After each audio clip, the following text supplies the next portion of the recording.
It all sounds utterly unbelievable, doesn't it? When Charles Hall finally published his story, he did so as a science fiction series titled Millennial Hospitality.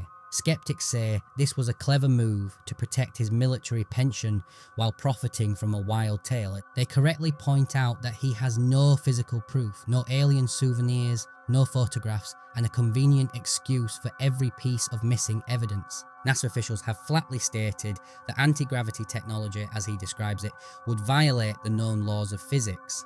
Psychologists have suggested his experiences could be vivid hallucinations brought on by the combined pressures of sleep deprivation, isolation, and Cold War paranoia. And yet, two other military veterans who served at Nellis, Richard Sipe and another anonymous sergeant, later signed sworn affidavits describing pale giants on the gunnery range in 1967. Hall's own weather logs, obtained through a Freedom of Information Act request, show 112 days of anomalous readings that perfectly match the timeline of events in his manuscript.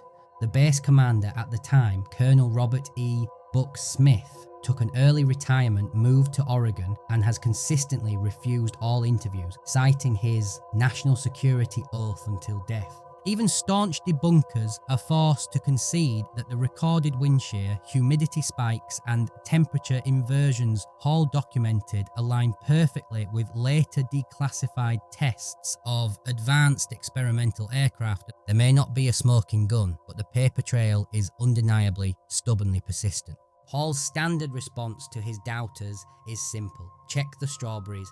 And indeed, commissary logs from Nellis Air Force Base show that during his tenure, orders for strawberries to his tiny one-man outpost surged by 400%. He also claims he was allowed to keep a small shard from one of their power crystals. When investigators later asked to see it, he presented them with an empty film canister, explaining that the teacher had reclaimed it on his last day. This, Hall argues, doesn't prove he's a liar. It proves the tall whites always settle their accounts. If the entire story is just fantasy, then why did the Air Force quietly add a new regulation in 1968 titled Interaction with Non-Earth Sapients?